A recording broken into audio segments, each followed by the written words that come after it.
Hello everybody, welcome back to the stage review. I uploaded a video yesterday, so it's by blessing that I'm doing it so shortly after because I have a habit of starting that and then breaking the chain immediately. So here we are, with the 12th stage of Season 1. We are nearing the end of the Stage 1 reviews, as you guys know. I don't have footage of stages 16 through 20, so those are kind of null and void. So we have this video, 13, 14, 15, and then that's all of Season 1 done. So I want to get this out of the way, and if you're wondering about Stage 4 of Season 2, it's done. So is 5, so is 6, so is 7. However, I have an idea that I want to do when we get to Stage 14 of Season 1. As you guys know, that's Neon Night Shifts. So it only makes sense that we do Stage 4 of Season 2 with it, because that one is based off of Neon Night Shifts in the same way that Spellcasting Summits is based off of Enchanted Egress. So without further ado, let's continue with the stage review. Enchanted Egress was a very successful start to Chapter 3, so it would be kind of interesting for us to look into Sweet Shores to see how it carried on the legacy. Off the hop, you can see that the aesthetic is appealing and very sweet looking, quite literally and figuratively. It is happy, it is enthusiastic, expressive, colorful. It's very joyful here. But despite all the happiness that you can get from looking at it, there are problems with the stage that hold it back from true greatness, alike to Enchanted Egress. It's important to note that right out the gates, Sweet Shores is definitely a little bit parkour heavy. And the issue behind that is that though the stages can consist of a little bit of parkour, that's never been the backbone to hold them together. The idea of the stages is to take advantage of your environment and chart the best route possible for you to get through it as fast as possible, but it's never been ultra platform heavy. It's more of an exploration by spectacle with a little bit of jumping from here to there in the mix.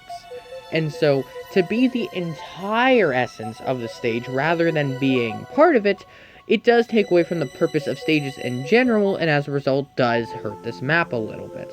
A great question to ask about this concept is if the gameplay you see here can be represented by a parkour minigame on a Minecraft server of any sorts. If the answer is yes, then that means that Sweet Shores itself is not distinguished enough from typical parkour. If not, then Sweet Shores is its own individual and has its own identity. Taking a look at a game like Sonic Generations, for example, that game does have platforming, but it isn't just the only thing available for the player to do. There are running sections, speed sections, drifting sections. There's a lot of depth to gameplay that is relegated to something so simple at its core, and stages should aspire to be that same thing, because just to be a one-trick pony isn't creative nor is it unique. The stage has to have a little bit more than just parkour in the mix to be properly fleshed out. That's not to say that Sweet Shores is comprised of solely parkour, because there are other sections here too. However, it's just that parkour makes up a strong percentage of what's in the stage, and it doesn't necessarily help it feel properly developed or fleshed out to its maximum capacity.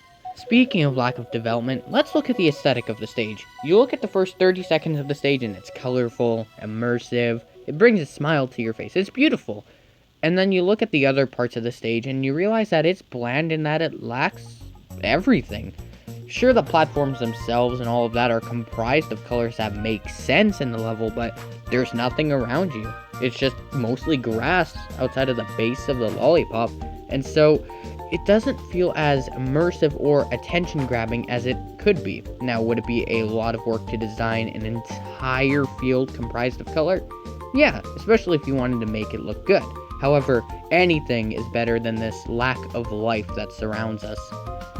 Now, another thing I'd like to talk about is that Sweet Shores is actually pretty tough, especially if you're going for the highest rank possible.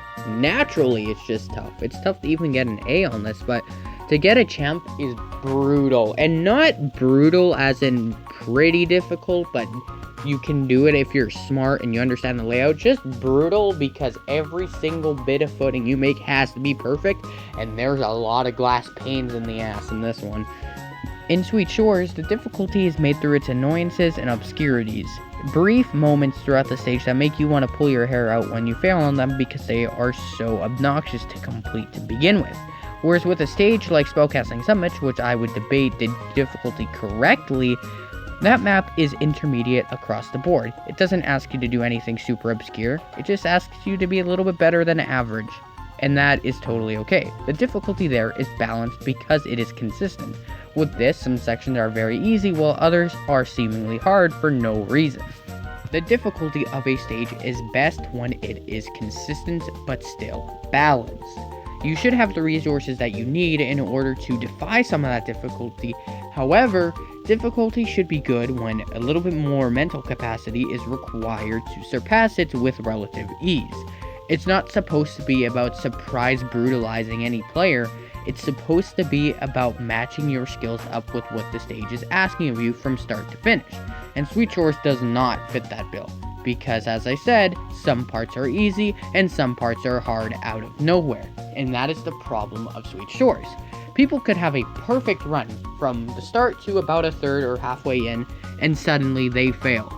And then they do that section again, and they fail. So then they do it a third time, and they pass. Well, so much for that perfect run up to that point, because now it doesn't matter, because surprise, surprise, you had an easy time, but here's a brutal section to deter you from a good rank. A map that is supposed to be sweet and tasty is nothing more than sour to all levels of players when it comes to playing the stage. It is ruthless, and it is unforgiving. Conceptually, Sweet Shore sounds like a wonderful, cute, and lovable idea. And it is. But the development of its aesthetic and its difficulty could have had more time put into it to bring out better sides of Sweet Shores and disregard that sour comment altogether. It is not a bad stage by any means, and you could find good in it if you are a decent player. It will never be without its issues, but maybe you'll find some fun here.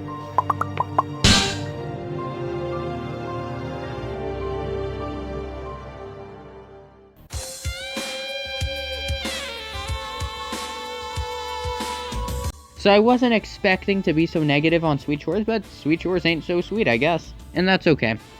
Anyway, I hope you guys enjoyed this video. Please leave a like and subscribe if you feel like you want to. If you don't want to, that's okay.